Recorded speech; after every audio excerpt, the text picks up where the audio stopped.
세상이 빼앗아갈 수 없는 참된 평화가, 평안이 여러분 가운데 넘치시기를 축복합니다. 한 번씩 캐톨릭 미사에 참여할 때가 있습니다. 뭐 앉았다 일어섰다 그 전통적으로 매여 있는 그런 의식이 있지만 그 예배 가운데 제가 이런 건 참 좋다라고 느껴지는 부분이 있어요. 물론 예배 의식에 따라서 주고받는 거지만 오늘 같이 제가 여러분에게 평안이 있기를 원합니다 그러면 캐톨릭에서는 어떻게 합니까? 그들도 또 반응을 합니다. 예, 우리 개신교를 하면 목사님에게도 평안이 있기를 원합니다. 여러분에게 주의 은혜가 있기를 원합니다. 그럼 그들도 또 목사님에게 주의 은혜가 있기를, 이게 주고받는, 그게 참 좋더라고요. 여러분 저희 교회 안에 그 은혜가 주어지고 은혜가 또 다시 돌려지는 그런 역사가 일어날 수 있으면 좋겠어요. 여러분 은혜만 받고 가려고 여기 오시면요 여러분은 만족할 수가 없어요. 언제 은혜를 받느냐 하면요 받을 때 내가 받겠다고 해서 다 받아갈 때는 그게 은혜가 없어요. 늘 모자라고 늘 부족해요. 근데 나도 모자라고 부족한데 나에게 있는 조그만 부스리 같은 은혜라도 필요한 사람에게 돌려줄 때에, 그것을 나눌 때에 부족한 사람들이 모였는데 나중에는 풍성해지는 그런 역사들이 나타나게 될 것입니다. 여러분 제가 늘 은혜만 끼치는 자리에 있지 않고 여러분 통해서 은혜를 좀 받는 자리에도 서기를 원합니다. 그래서 실제로 뭐 삶은 안 해주셔도 좋은데 말이라도 그렇게 해주세요. 목사님에게도 은혜가 있기를 원합니다. 목사님에게도 평안이 있기를 원합니다. 목사님에게도 기쁨이 있기를 원합니다. 여러분 서로 주고받는 그런 아름다운 공동체가 되었으면 좋겠습니다. 여러분 평안이 있기를 원한다 제가 말씀드렸는데 오늘 찬양대에도 이 평화에 대한 찬양을 해주셨어요. 유대인들이 만날 때마다 하는 인사가 그거죠. 샬롬입니다. 샬롬. 평안이 있을지어다. 평안이 있기를 원합니다. 예수님도 부활하셔가지고 제자들에게 찾아오셔가지고 그 평안을 이야기하셨어요. 너희에게 평안이 있을지어다. 여러분 오늘 우리 가운데 이 평안과 기쁨과 은혜가 넘치면 오늘 그런 공동체에는 우리가 올 때에 편한 마음을 가지게 됩니다. 그런데 평안이 없는 공동체, 싸우는 공동체, 다투고 있는 공동체, 비판하고 정죄하고 판단하는 이 율법적인 분위기가 있는 그런 공동체의 사람들이 올 때는 어떤 마음을 가집니까? 긴장하게 됩니다. 왜 긴장하게 될까요? 흠이 잡힐까 봐, 내 부족한 것이 드러날까 봐, 지적당할까 봐. 여러분 그런 공동체는 사람들이 오기 싫어해요. 있다가도 떠나가요. 그런데 그 공동체 안에 은혜가 있고 평안이 있으면 거기에 오면 마음이 편해져요. 여러분 결혼할 때 그런 응답을 하는 경우가 참 많잖아요. 왜 이 사람 만나가지고 결혼하려고 합니까? 예, 이 사람 만났더니 마음이 편해요. 이 사람과 있으면 마음이 편해요. 근데 문제는 결혼한 다음에도 편해야 되는데 연애할 때는 편한데 결혼한 다음부터는 불편하기 시작하는 이런 사람인 줄 몰랐어요. 이런 반응들이 많죠. 그런데 편안하다는 건 참 중요한 것입니다. 편안한 마음은 누구에게 느낍니까? 내 모습 그대로를 받아주는 사람 앞에서 편한 거예요. 여러분 아버지 어머니 밑에서 큰 아이들하고 할머니 할아버지 밑에서 큰 아이들의 차이가 있는 거 아시죠? 할아버지 할머니 밑에서 큰 아이들은 굉장히 인격적으로 따뜻하고 너그러워요. 왜 그럴까요? 다 받아주니까요. 근데 엄마 아빠들은 어떻습니까? 할머니 할아버지 집에 갔다 오면 그때부터 잡기 시작합니다. 이거 버릇 다 망쳐놨다. 그렇게 잡으려고 하는데 안 잡히는 게 우리 자녀들이에요. 우리 부모들이 잘못하고 있는 거예요. 사실은 엄하게 하면 잘못한 거 다 지적해가지고 야단치고 너 할래 안 할래 하면서 이렇게 하면 정신 바짝 차리고 잘할 것 같은데 볼 때는 잘하는데 안 볼 때는 개차반이 되는 거예요. 부모 앞에 집에 들어올 때는 뭔가 꾸며가지고 오는데 딱 부모 없어지고 나면 엉망진창이 되는 그런 일들이 일어나는 거예요. 여러분, 서로를 바라볼 때에, 우리 교회 공동체 안에서 서로를 바라볼 때에 할머니, 할아버지가 손주 바라보듯이 바라보시는 은혜가 저와 여러분에게 있으시기를 바랍니다. 며느리 바라보듯 바라보지 마시고 딸 바라보듯 바라보시고 그 마음으로 대하면 문제될 것이 아무것도 없게 되는 거죠. 여러분, 하나님의 교회 안에서 그런 일들이 일어나지 않음으로 말미암아 샬롬이 없어져 버리는, 평화가 깨지는 이런 일이 로마 교회에도 있었던 거예요. 여러분, 잘못된 신앙 때문에 잘못된 삶이 생겨지는 거예요. 우리가 로마서를 이제 오늘 마감해요. 이제 5일 더 묵상하겠지만 주일 설교는 로마서 마지막 말씀이에요. 여러분, 12장부터 시작해가지고 16장까지 뭘 말씀하시느냐 하면, 복음적인 신앙을 우리가 가지고 있다면 우리의 삶도 복음적이어야 된다는 거예요. 하나님과 우리 사이에 이 복음이 있으면 형제와 형제 사이에도, 사람들과 사람 사이에도 뭐가 있어야 되느냐? 복음이 있어야 된다는 거예요. 복음이 있다는 것은 예수님이 그 사이에 있다는 것이고, 예수님이 그 사이에 있다는 것은 십자가가 그 사이에 있다는 거예요. 하나님과 우리 사이에 십자가 없으면 평안 없어요. 형제와 형제 사이에도 십자가 없으면 거기 평안이 있을 수가 없어요. 율법적인 신앙을 가진 사람은 율법적인 태도로 다른 사람을 대할 수밖에 없어요. 왜냐하면 하나님이 나를 그렇게 대하시는 거 받았기 때문에 다른 사람에게도 하나님이 나한테 해주신 것처럼 그렇게 대하게 되는 거예요. 근데 하나님을 통해 하나님과 우리의 관계가 복음을 통해 은혜를 하나님부터 받은 사람은 다른 사람을 바라볼 때도 이 받은 사랑과 은혜를 흘려보내는 자리에 서게 되는 것입니다. 그래서 어떻게 복음적인 신앙으로 복음적인 공동체, 복음적인 교회를 잘 세워갈 수 있겠는가? 그것을 말합니다. 그 복음적인 공동체 핵심이 뭐냐면 교회 안에 평안이 있는 것입니다. 은혜 복음을 통해서 교회 공동체가 평안하게 되어질 때에 하나 되는 역사가 나타나게 되는 거죠. 분열과 대립과 다툼이 없어지고 하나 되는 그런 모습이 생겨지는 거예요. 여러분, 오늘 성경 말씀 가운데 하나님의 나라라고 하는 단어가 나와요. 17절에 나오죠. 교회를 가르치는 단어예요. 여러분, 로마서에 하나님의 나라라는 단어가 몇 번 나올까요? 제가 묻는 이유는 한 번밖에 안 나오기 때문에 묻습니다. 여러 번 나오면 묻지 않을 것입니다. 여러분, 다른 곳에는 하나님 나라 참 많이 나와요. 복음서에도 나오고 바울의 다른 편지에도 나와요. 근데 이 로마서를 쓰면서 하나님의 나라를 딱 한 번 오늘 17절에서 사용하고 있는 거예요. 교회가 뭐냐? 하나님 나라 공동체다. 그것을 보여주고 있는 것입니다. 또 교회를 가르치는 또 다른 단어가 오늘 본문에 있는데요, 하나님의 사업이라는 단어가 나오고 있는 것을 봅니다. 20절에 나오죠. 하나님의 사업을 무너지게 하지 말라.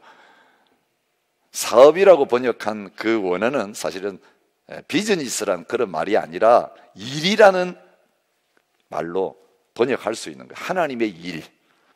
하나님이 뭔가 열심히 일하시면서 만들어 내신 작품, 그렇게 해석할 수 있는 거예요.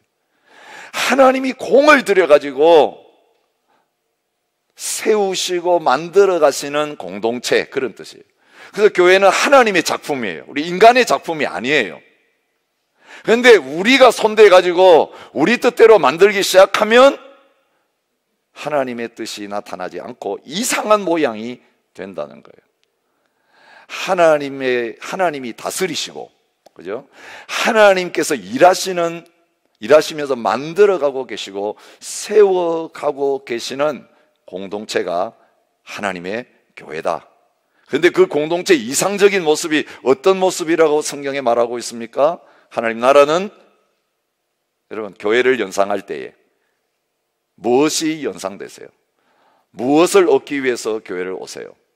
근데 실제로 로마 교회 안에서는 교회의 가장 중요한 이슈가 뭐가 됐느냐 하면 먹는 것과 마시는 것이 교회 이슈가 됐어요. 이것 가지고 서로 싸웠어요.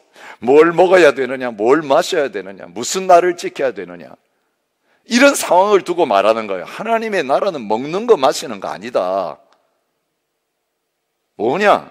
성령 안에 있는 의와 평강과 희락이다.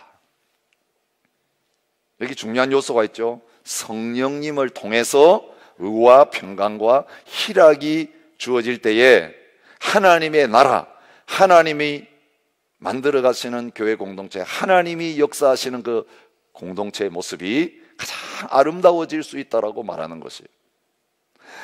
성령님은요, 하나님의 뜻, 예수님이 이루어놓으신 복음을 집행하시는 역할을 하시는 분이에요. 이 성령님을 통해서 모든 것이 완성돼요. 구원의 완성도 성령님께서 우리 가운데 오셔서 하시는 일이에요. 영으로 살아가지 않는 사람은 계속 성화에 이르지 못하고 육신적인 모습에 남을 수밖에 없어요. 영의 인도함을 받는 사람이 그리스도인이라고 말하고 있어요. 그런데 교회를 세우는 일도 누가 하시는가? 하나님께서 계획하시고 예수님께서 복음을 완성하신 것을 성령님께서 모든 성도들 한 사람 한 사람과 교회 가운데 역사하시면서 만들어가고 계시는데, 성령님께서 만들어 가시는 하나님 나라의 모습, 성령님께서 만들어 가시는 하나님의 사업, 하나님의 작품의 모습이 뭐냐? 의와 평강과 희락이다. 여러분, 이거 세 가지 다 설교하려면 이것만 가지고도 설교해야 합니다. 오늘 어떤 부분을 성경에서 강조하냐면 평강을 강조하고 있는 것입니다. 평강이 샬롬이라는 말이에요. 에이레네, 그렇게 헬라이 번역되어 있어요. 19절에도 그러므로 우리가 화평의 일과 덕을 세우는 일을 힘쓰나니, 여러분, 이 일이라고 번역된 게 사실 사업이라고 번역된 거 마찬가지예요. 하나님이 하시는 일터에 하나님이 작품을 만들어 가고 계시고 집을 세워가고 계시는 그 일터에 우리가 일꾼으로 부름받았어요. 그러면 일꾼들이 무슨 일을 해야 되느냐? 하나님이 하시는 그 일을 해야죠. 그것이 무슨 일이냐? 화평의 일이라는 거예요. 평강, 화평 같은 단어예요. 관계를 가르치는 부분이에요. 그것은 무너지게 하는 것이 아니라 세우는 일이에요. 율법은 사람을 무너지게 만들고 공동체를 무너지게 만들어요. 율법적인 자세, 비판, 정죄. 그래서 비판하는 문제를 어제 다루었어요. 14장 1절부터 12절까지 비판하지 말라, 비판하지 말라. 이 비판이 공동체 다 무너지게 만든다. 이건 율법적인 자세다. 화평의 일을 하나님께서 성령님을 통해 하고 계시는데, 우리들도 그 화평의 일, 덕을 세우는 일, 덕을 세운다는 말은 집을 짓는 건축이라는 뜻이에요. 사실 덕이라는 단어는 원문에 안 나와요. 공동체를 세우는 것, 서로 세워주는 그런 뜻을 가진 한 단어로 쓰여지고 있습니다. 오직 성령의 열매는 사랑과 화평과 희락. 오늘 이 로마서 14장에 나오는 이 말씀이 갈라디아 5장 22절 성령의 열매를 말하면서 제일 먼저 나오고 있는 것을 보게 됩니다. 에베소 4장 3절에 평안에 매는 줄로 성령이 하나 되게 하신 것을 힘써 지키라. 줄로 나누어지지 않도록 꽁꽁 묶으라는 거예요. 그런데 그 묶는 줄이 뭐냐? 평안의 줄이라는 거지. 골로새에서는 사랑의 줄이라고 또 표현하고 있어요. 그게 무슨 줄입니까? 성령님의 능력으로 성령께서 하나 되게 만드시는 그 모습을 보여주고 있는 거죠. 성령님은 사랑의 줄로, 평안의 줄로 공동체, 하나님의 백성들의 모임을 똘똘 묶어서 흩어지지 못하도록 만들어가고 계시는 그런 모습을 보여주는 것입니다. 이게 하나님의 교회 공동체, 하나님이 다스리시고 하나님이 만들어가고 계시는 하나님의 작품인 교회의 이상적인 모습이라고 할 수 있습니다. 근데 현실은 어떻습니까? 오늘 14장부터 15장 13절까지 나타난 로마 교회의 모습은 그렇지 못했습니다. 왜 그럴까요? 연약한 사람, 불완전한 사람들이 모인 곳이 주님의 몸된 교회이기 때문에 그렇습니다. 우리가 하나님 나라에 가서는 이 말씀 들을 필요가 없어요.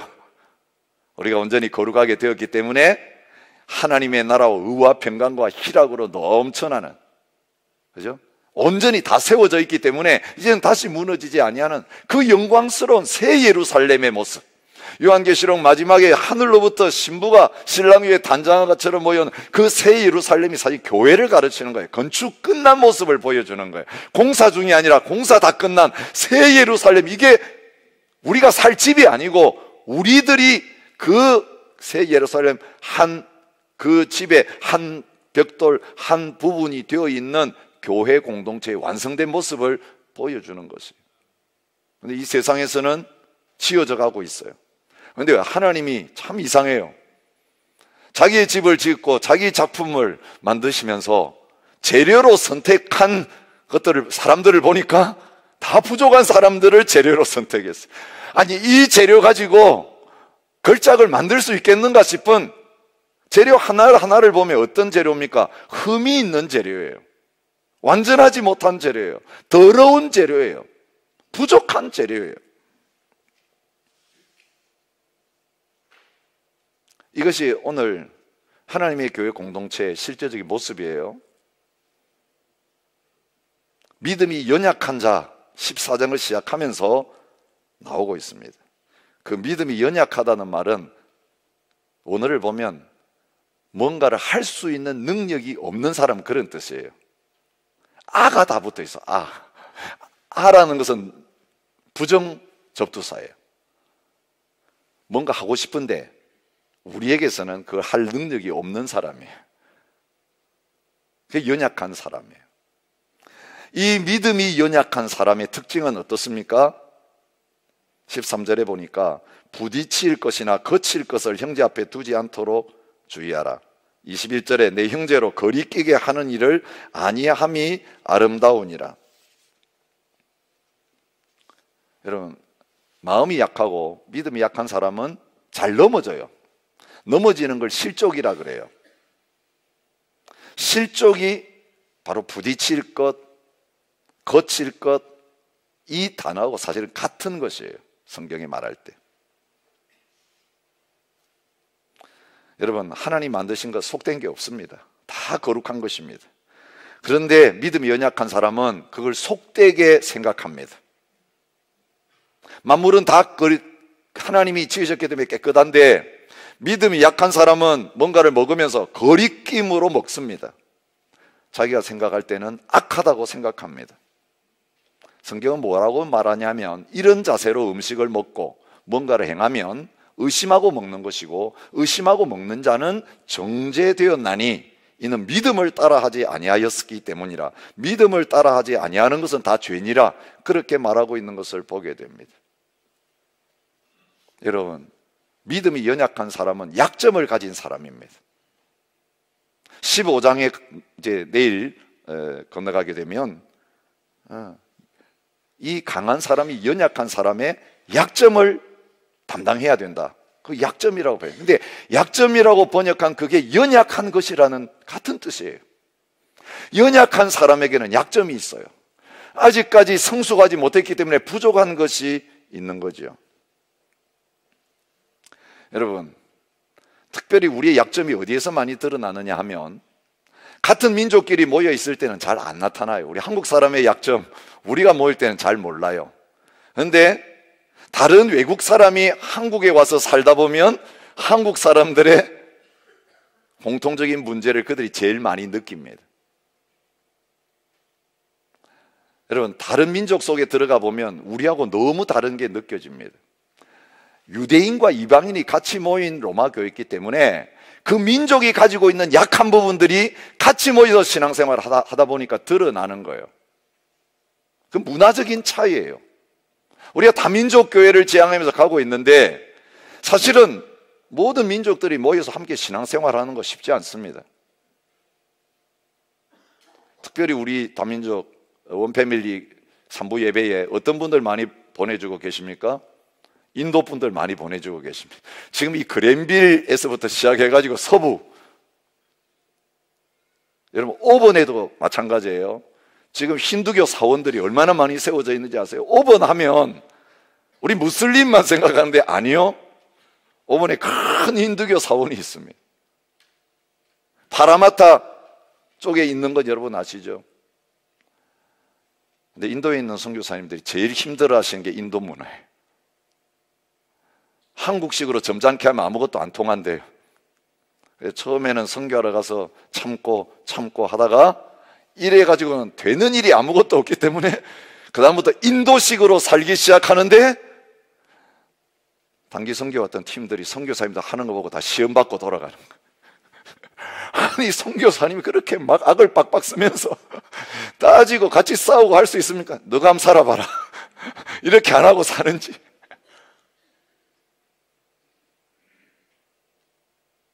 여러분, 우리는 안 그랬을 것 같습니까? 여러분, 민족과 민족이 모이면 문화적인 차이 때문에 그 문화적인 차이를 이해하지 못하면서 문제가 생기는 거예요. 여러분, 한국에 외국 선교사님들이 많이 왔는데요, 문화적인 차이 때문에 생겼던 참 비극적인 스토리가 하나 있어요. 안식교 선교사인데 호시모라는 선교사님이 있었습니다. 헤이스모라고 하는 이름입니다. 여러분, 이 선교사님이 결정적인 잘못한 게 있었습니다. 병원도 운영하고 과수원도 운영하시는 분이었어요. 평양 순안이라는 곳에서 그런 사역을 했습니다. 근데 한국 문화를 잘 몰랐어요. 우리 한국 문화는 뭐가 있습니까? 가수원 하면 서리 문화가 있습니다. 서리. 서리가 뭐죠? 애들이 배고프면 들어가서 먹는 거예요. 사실 배고픈 사람을 위해서 구약에 보면 오픈되어 있어요. 일꾼들이 일하다가 배가 고파서 따먹는 거, 그건 잘못 아니에요. 가지고 나가면 훔쳐가는 거죠. 여러분, 동네 애들이 배고플 때 다 과수원 들어가가지고 서리해요. 여러분도 안 해본 사람 없으실 거예요. 그런데 서양 사람의 눈에 볼 땐 그게 뭡니까? 도둑질입니다. 그 동네에 12살 난 김명섭이라고 하는 아이가 배가 고파가지고 그 선교사님이 만들어 놓은 가수원에 들어가가지고 과일을 따먹었습니다. 사과를 따먹었습니다. 그러다가 선교사님에게 잡혔습니다. 근데 이 선교사님이 어떻게 했냐면, 이에 벌을 고친다고 그래가지고 초산으로 이 아이의 양쪽 뺨에다가 도적이라고 썼어요. 그리고 햇빛에다가 몇 분간 노출시켰어요. 이게 안 지워지게. 초산에 의해서 피부가 상해가지고 그 아이는 한평생 도적이라는 글씨를 쓰거든요. 이게 주홍 글씨를 갖다 써붙인 거죠.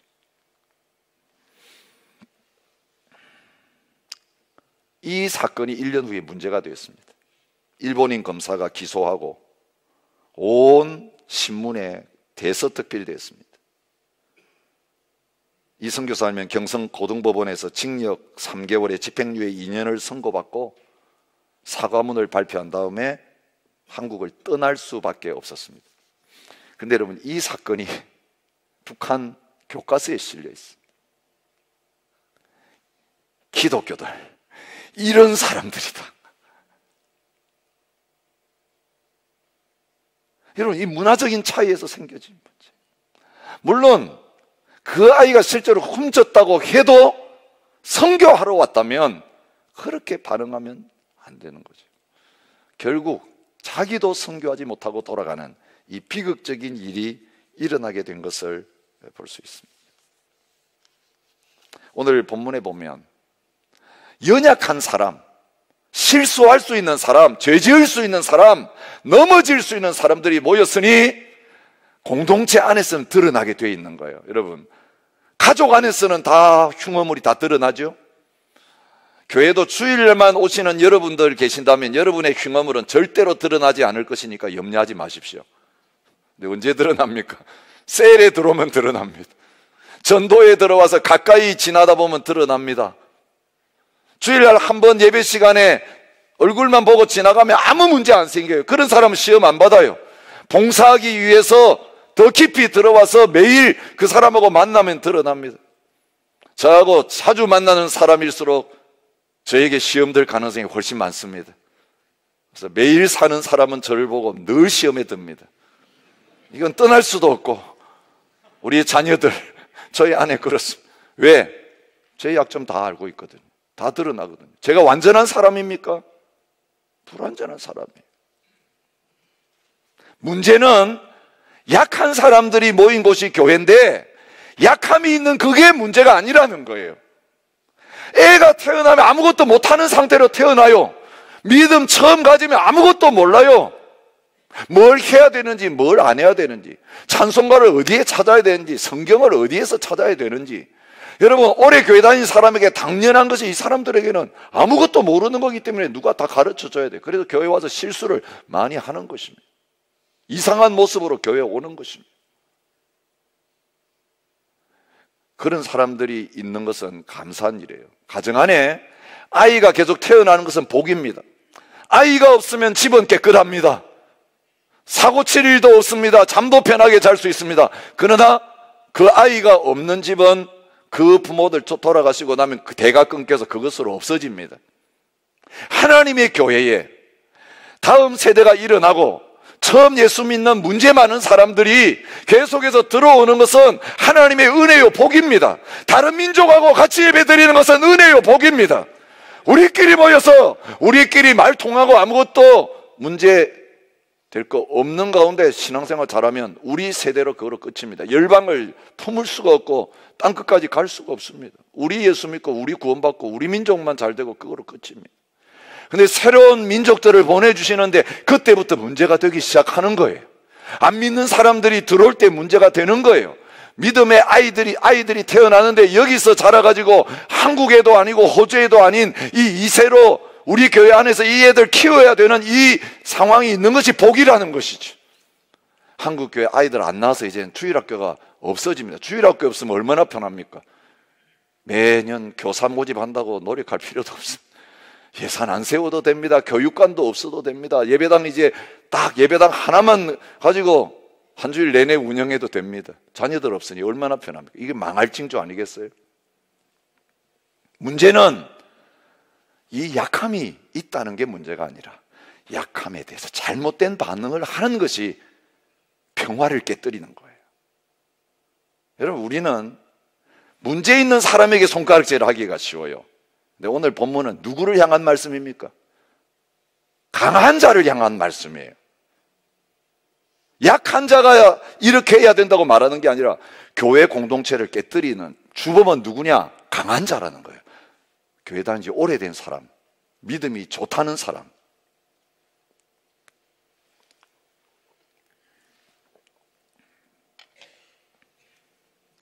여러분, 교회에서 가장 두려운 존재가 목사님들에게 있다 그래요.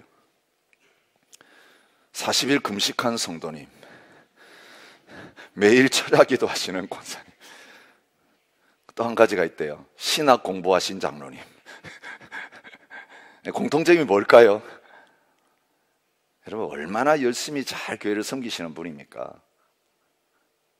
그런데 잘못되면 어떻게 될까요? 내가 금식기도 했다고, 내가 철야기도 한다고, 내가 많은 말씀 가지고 알고 있다는 그것 때문에 나를 따라오지 못한 사람들을 비판하기 시작하는 데서 문제가 생겨요. 실컷 기도원에 올라가지고 막 은사 받고 막 기도하고 나와서는 우리 교회 시커먼 것들이 잔뜩 앉아 있어, 뭐 이러는 거죠, 그죠? 이게 강대상에 뭔가 시커먼 게 있어가지고 이 교회 그러면 전부 다 이거 기도 많이 하고 철야기도 한 사람이 은사 받은 사람이 하니까 이제 다 기가 죽는 거예요.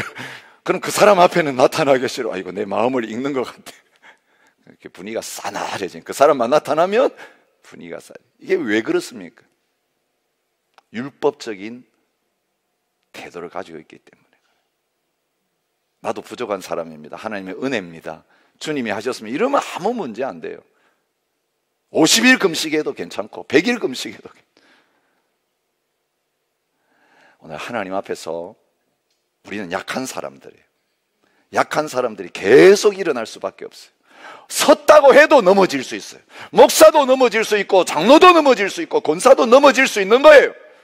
그런데 그 넘어졌을 때 어떻게 하는가가 그 사람 망하게 할 수도 있고 이렇게 세울 수도 있어요. 오늘 성경에 뭐라고 합니까? 고린도 교회는 믿음이 강한, 어떤 음식이나 잘 먹고 날은 상관없게 생각하는 믿음 좋다는 사람들이 믿음이 약한 사람은 어떻게 하고 있습니까? 내 형제가 근심하게 되고, 이 믿음 좋은 사람들이 약한 형제들 다 근심하게 만들고 있었을 뿐만 아니라 형제를 내 음식으로 망하게 하지 말라. 15절 실족시켜가지고 신앙적으로 다시는 뭔가 해보겠다는 의지를 완전히 꺾어서, 이 망한다는 말은 멸망하고 같은 뜻이에요. 멸망시키는 자리에 있는 거예요. 고린도 교회도 그런 문제가 있었습니다. 소위 믿음 좋다는 사람들이 우상의 집에 앉아가지고 재물을 마음껏 먹었습니다. 믿음이 약한 사람들은 그 사람들 하는 거 보면서 양심의 가책을 느꼈습니다. 그 결과 내 지식으로 그 믿음이 약한 자가 멸망하느니 이같이 너희가 형제에게 죄를 지어 그 약한 양심을 상하게 하는 것이 곧 그리스도에게 죄를 짓는 것이니라. 그렇게 말하고 있어요. 그 약한 믿음 완전히 싹을 잘라버리는, 의지를 꺾어버리는. 여러분, 약하니까 힘이 없어요. 조금 노력하니까 완전하지 못해요. 근데 그 의지가 있는 게 얼마나 중요해요. 그 마음이 있다는 게 얼마나 소중해요. 애들이 아직까지 걷지는 못하지만 걸어보려고 하고, 뭔가 설거지도 못하고, 그죠? 애들이 무슨 음식을 하겠어요. 그런데 엄마 없는 사이에 가가지고 찬땅 다 지져가지고 뭐 해보겠다고 가스불 켜고 집에 불 낼 뻔하는 거. 그런데 그 의지가 있다는 게 얼마나 중요해요. 다시는 여기 들어오지 마. 우리 집에서 나가. 만약에 애 보고 그렇게 한다면 집에 남아있을 사람 아무도 없습니다. 남편도 쫓겨나고 아내도 쫓겨나고 자식들 다 쫓겨나고. 그러면 빈 집안 되면 아무 문제가 안 일어나는 거예요. 여러분, 이 먹고 마시는 문제 가지고, 이 문화적인 차이 가지고 형제를 근심시키고 상하게 할 뿐만 아니라, 상처 줄 뿐만 아니라 영적인 의지가 이제 다 꺾여져 가지고는 영적으로 망하는 자리까지 가게 되는 일들이 있어지는 것을 보게 됩니다. 무엇이 그걸 그렇게 만들었습니까? 문제가 있을 때, 약점이 드러날 때, 그걸 비판할 때 그런 결과가 생기는 거예요. 여러분, 많은 사람 이야기, 비판해야 그 사람이 고치죠. 성경은 비판으로 사람이 안 바뀐다고 말하고 있습니다. 가장 비판 잘하는 사람들이 모인 것이 유대인들이었어요. 서기관들, 바리새인들. 그 앞에 뭔가 걸리면 남아나지 않아요. 그런데 그 공동체는 거룩해지지 않았어요. 위선만 가득한 공동체가 되었어요. 죄의 문제, 비판으로 해결되지 않았어요. 교도소를 많이 짓는다고 죄인들이 없어집니까? 아니요. 사형을 집행해야 된다. 사형 없애는 바람에 죄인들이 늘었다. 사형이 있는 나라일수록 죄인들은 더 많아지고 있습니다. 율법이 죄 문제 해결할 수 없습니다. 그런데 우리는 계속해서 좋은 명분을 내세우죠. 비판해야 이 사람이 바뀐다. 또 하는 일이 있습니다. 어떻게 하냐면, 나는 믿음 좋으니까 이 사람 상처받든 말든 나는 내 믿음대로 하겠다. 이게 형제를 실족시키고 형제를 걸려 넘어지게 만든 거예요. 여러분, 아이가 잘 못 걸어서 뭔가 있으면 걸려 넘어질 것 같으면 어른이 해야 될 태도는 뭡니까? 그 앞에 걸려 넘어지는 거 있으면 다 치워줘야 돼요. 안 걸려 넘어지도록. 근데 걸려 넘어질 줄 뻔히 알면서 지금 로마 교회가 어떻게 하고 있냐면, 걸려 넘어지는 그것들을 치우는 게 아니라 그 걸려 넘어지는 걸 자꾸 그 앞에다가 놓고 있는 거예요. 강한 자들이, 믿음 좋은 자들이. 나한테 문제 안 돼. 너가 문제야. 너 믿음 없는 게 문제니까 나 행동 가지고 시험 받는 거. 왜 시험 받아? 나는 아무 양심에 거리낌. 이렇게 하고 있는 거예요. 이게 걸려 넘어지도록 실족하게 만드는 일을 하고 있는 거예요. 그런데 실족하에 걸려 넘어진 사람에게 책임을 지우는 게 아니라, 하나님은 누구에게 책임이 있다고 하십니까? 걸림돌을 놓는, 걸림돌이 되는 이 믿음 좋은, 먼저 믿는 사람에게 주님께서 말씀하고 계시는 것입니다. 주님 뭐라고 말씀하셨습니까? 누구든지 나를 믿는 이 작은 자 중 하나를 실족하게 하면 차라리 연자맷돌이 그 목에 달려서 깊은 바다에 빠뜨려지는 것이 나으니라. 실족하게 하는 일들이 있음으로 말미암아 세상에 화가 있도다. 실족하게 하는 일이 없을 수는 없으나 실족하게 하는 그 사람에게는 화가 있도다. 여러분, 이 연자맷돌 누구한테 달라 그랬습니까? 여기 해석이 둘입니다.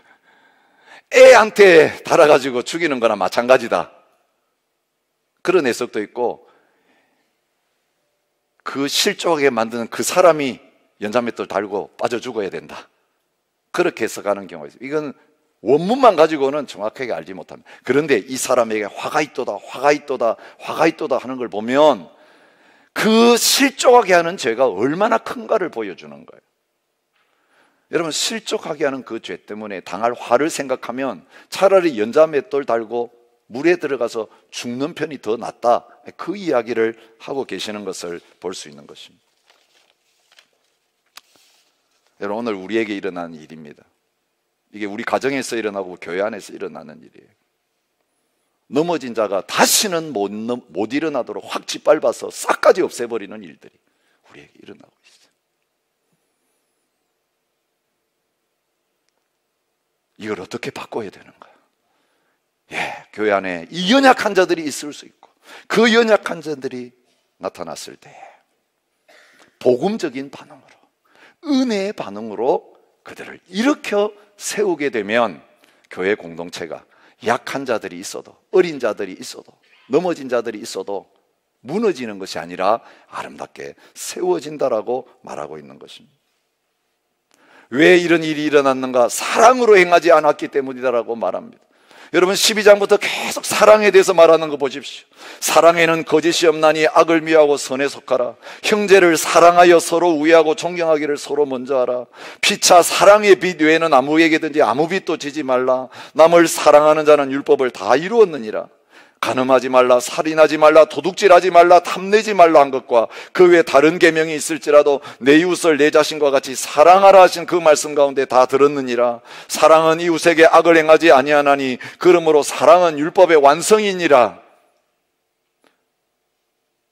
여러분, 진정한 사랑의 반응이 사람을 세웁니다. 사랑의 반응이 그 약한 사람이 잘 자라게 만들고 성숙하게 만들어서 약한 자가 강하게 되어지는 근원이 된다라고 말하고 계십니다. 어떤 모습이 사랑의 모습일까요? 약한 형제를 배려해주는 모습이 사랑의 모습이에요. 그 약한 것이 드러났을 때 지적하고 비판하고 깔아뭉개는 것이 아니라 그 약한 자가 일어날 수 있도록 도와주는 이 모습이 형제를 배려하는 모습.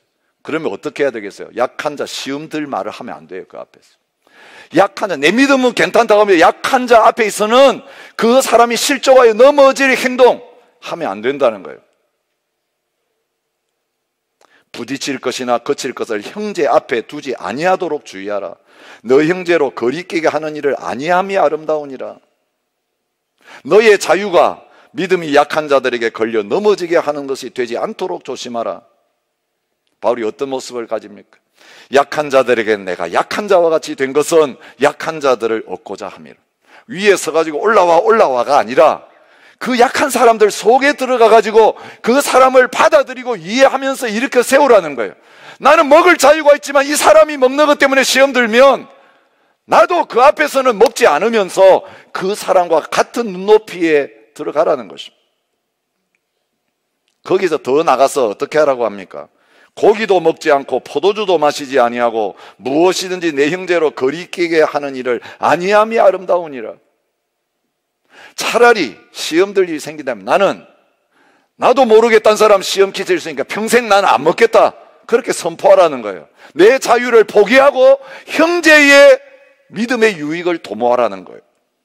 고린도서 8장 13절에도 그러므로 만일 음식이 내 형제를 실족하게 한다면 나는 영원히 고기를 먹지 아니하여 내 형제를 실족하지 않게 하리라, 그렇게 말하고 있는 거예요.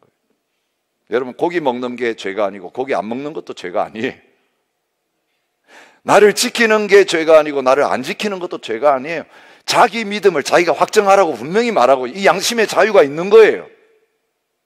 내 문제는 그 차이를 가지고 비판하고 형제를 실족하여 넘어뜨림으로 말미암아 영적으로 일어서지 못하게 만드는 것은 하나님 앞에서 어떤 죄보다 더 심각한 죄가 될 수 있다는 걸 말하는 거예요. 하나님의 작품을 훼손하는 거예요. 여러분, 우리에게 하나님이 구원의 역사를 이루시면서 우리를 그리스도의 장성한 분량까지 하나님의 작품으로 빚어가고 계시는 가운데 있어요. 교회를 그 성숙한 모습으로 하나님의 집으로 세워가고 계시는 가운데 있어요. 그런데 그 작품 중에 흠이 발견될 때에, 그 재료 중에 흠이 발견될 때에 그 흠을 가지고 있다고 이제는 쓸 수 없다, 이거는 쓸모없는 사람이고 쓸모없는 재료다, 내버리게 되어지면 하나님의 건축 공사는 중단된다는 것입니다. 흠을 발견했을 때, 그 약점을 발견했을 때 그것을 더 아름다운 것으로 만들어내는 이 복음의 능력, 사랑의 능력, 은혜의 능력을 가진 저와 여러분이 되시기를 바랍니다. 보석상을 하는 한 부자가 유럽 여행하다가 진귀한 보석을 발견하고 그에게 돈을 주고 샀습니다. 자기 나라 가지고 와가지고 팔기 위해서 보석상에다가 감정을 의뢰했습니다. 너무 귀한 보석 발견했는데 얼마나 나가겠어요. 그런데 그 감정하는 보석상 주인이 흠집 하나를 발견했습니다. 이 흠만 없다면 엄청난 돈을 받을 수 있지만 이 흠이 있는 것 때문에 가치가 없는 보석입니다.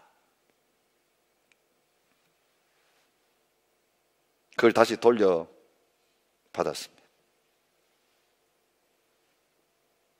어떻게 할까 고민하다가 한 가지 결정을 내렸습니다. 세공하는 사람 찾아가지고 그 보석에 있는 흠 포함시켜가지고 장미꽃을 거기에 조각하도록 만들었습니다. 여러분, 뭔가를 조각한다는 거 흠을 내는 거예요. 더 흠을 내는 거예요. 하나만 있을 때는 그게 흠이었지만 더 많은 흠을 내면서 그 보석에 아름다운 장미꽃을 조각했을 때에 그 보석의 가치는 몇 배나 더 뛰어오르는 결과를 가져왔다는 것입니다. 여러분, 그렇습니다. 이 일을 하시는 분이 누구십니까? 예수 그리스도이십니다. 가치 없는 저희들을 선택해가지고 하나님의 베스트의 걸작을 만들어내고 계시는 분이 예수 그리스도라는 것입니다. 여러분, 주님이 어떻게 하셨습니까? 오늘 성경이 말합니다. 그리스도께서 대신하여 죽은 형제를 망하게 하지 말라. 예수님은 자기가 죽고 우리를 살리셔서 그 죄 때문에 죽을 연약한 형제를 살려놓으셨는데 그 살린 형제 다시 죽이는 짓 하지 말라는 거예요. 예수님이 바로 우리가 죽인 사람을 다시 살리시는 일을 하기 위해서 십자가에 죽으시고 부활하셨다는 것입니다. 예수님이 그것을 하셨습니다. 우리가 아직 연약할 때에 기약대로 그리스도께서 경건하지 않은 자를 위하여 죽으셨도다. 여러분, 연약한 자를 위해 죽으셨고 원수인 우리를 위해 죽으셨고 죄인인 우리를 위해 죽으셨고 경건하지 않은 우리를 위해 죽으셨습니다. 왜요? 우리를 온전한 자로, 강한 자로 세워주시기 위해서입니다. 마태복음 8장 17절에 선지자 이사야의 말을 인용하며 말씀하십니다. 우리의 연약한 것을 친히 담당하시고 우리의 병을 짊어지셨도다. 예수님 십자가에 죽으신 건 우리 연약함을 다 예수님이 짊어지고 가셨다는 거예요. 그래서 우리의 연약함은 가져가시고 우리의 모든 삶 속에 예수님, 부활의 주님으로 찾아오셔서 자기가 만들어 놓으신 그 완전한 것을 우리가 선물로 받아서 누리는 그 자리에 있게 하셨다는 것입니다. 그 예수님이 연약한 우리를 받아주셨습니다. 교회로 받아주셨습니다. 하나님의 백성으로 받아주셨습니다. 그리고 우리를 받아서 성령님을 통해서 우리를 빚어가기 시작하시고 하나님의 그 걸작이 되도록 우리를 만들어가기 시작하시는 그 자리에 있는 것을 보여주고 있습니다. 근데 예수님만 그렇게 하십니까? 아닙니다. 로마서 8장 26절에 우리의 연약함 때문에, 우리의 육신적인 약함과 죄악의 넘어짐 때문에 탄식하고 있는 우리를 위해서 성령님께서 그 약함을 아시면서 어떻게 하신다고 말합니까? 성령도 우리의 연약함을 도우시나니, 성령님이 우리 안에 계시면서 우리에게 죄가 발견되고 약함이 발견될 때마다 그 죄를 다 드러내가지고 부끄럽게 하시는 분이 아니라 우리의 연약함을 아시면서 말할 수 없는 탄식함으로 우리를 위하여 기도하고 계십니다. 지금도 보좌 우편에서 우리를 위하여 예수님 기도하실 뿐만 아니라 성령님은 하나님의 택한 백성이 넘어질 때마다, 연약해서 범죄할 때마다, 그 약함의 모습이 드러날 때마다 말할 수 없이 우리는 탄식 안 하고 우리는 싸우고 있는데 성령님은 한편에서 울고 계시면서 우리의 그 연약함을 도우시는 그런 자리에 있게 되신다는 것입니다. 여러분, 이것이 주님의 은혜입니다. 주님이 지금 당신의 교회를 바라보시면서 하고 계시는 일입니다. 믿음이 강한 우리가 해야 될 게 뭡니까? 주님께 받은 은혜, 이제는 믿음이 연약한 그들에게 흘려보낸 거. 우리도 다 어린아이 통과해가지고 어른 된 사람들, 우리도 다 믿음 없는 자리에서 이제는 믿음의 눈이 조금 뜨여가지고 뭔가 걸음마하고 제 혼자 걷는 그런 자리에 있게 된 거예요. 어린 시절 잊어버리면 안 됩니다. 받은 은혜 잊어버리면 안 됩니다. 저희 교회는 하나님 앞에서 믿음이 연약한 자들이 들어와가지고 이 은혜와 사랑과 돌봄을 받고 이제는 또 다른 사람을 일으켜 세울 수 있는 그런 믿음의 사람으로, 은혜의 사람으로 세워지는 공동체가 될 수 있기를 바랍니다. 시골의 한 교회에서 성찬식을 하던 중에 한 소년이 실수로 포도주를 담은 잔을 엎지르고 말았습니다. 어른들은 성스러운 성찬식을 방해했다고 그 소년을 밖으로 끌고 나가서 혼냈습니다. 성스러운 성찬식에서 이게 무슨 짓이냐, 어서 썩 꺼져라. 이 소년 그때 마음에 상처받고 다시는 교회를 오지 않았습니다. 나중에 이 소년 유고슬라비아를 공산국가로 만든 대통령이 되었습니다. 이 소년의 이름은 티토였습니다. 비슷한 때 다른 교회에서도 비슷한 사건이 있었습니다. 하지만 어른들은 그 소년의 실수보다도 그 소년을 더 걱정했습니다. 옷이 안 더럽혀졌니? 누구나 실수는 할 수 있다. 하지만 다음부터 조심해라. 이 소년의 이름은 홀튼이라는 소년이 있는데 나중에 목회자가 되었습니다. 많은 사람들을 주님 앞으로 돌아오게 하는 위대한 역할을 했습니다. 우리 안에 그 가능성이 있는 보석들이 있어요. 흠 있는 보석이기 때문에 어떤 사람은 갖다 내버리자 그러고 어떤 사람은 이거 다듬으면 몇 배나 값이 나가는 귀한 보석이 될 수 있다고 하십니다. 그런데 예수님은 어느 편일까요? 하나님은 어느 편일까요? 성령님은 무엇을 하고 계실까요? 그 연약한 자들을 붙들고 울고 계세요. 그 연약한 자들 포기하지 아니하시고 하나님의 걸작으로 만드는 그 역할을 하고 계세요. 그리고 이 일에 저와 여러분 초청하세요. 교회 일꾼은 약한 자 세우는 일꾼 돼야 돼요. 믿음 좋은 사람은 그 역할을 해야 돼요. 교회 안에 주님이 일하고 계세요. 교회는 주님의 사업장이에요. 교회는 주님이 통치하시는 하나님의 나라예요. 우리 시린이 중앙장로교회 통해서 이 주님의 놀라운 은혜가 모든 필요한 사람들에게 흘러나가서 더 든든하게 음부의 권세가 흔들 수 없는 건강하고 온전한 교회로 세워지는 역사가 나타날 수 있기를 주님의 이름으로 축복합니다. 함께 자리에 일어나셔서 헌신하시면서 주님 앞에 나갔으면 좋겠습니다. 주 안에 우리는 하나, 이미 우리를 하나 되게 만드셨고 하나 되게 하실 것입니다. 우리가 믿음으로 반응하면 이 역사가 공동체 안에 나타나게 될 것입니다.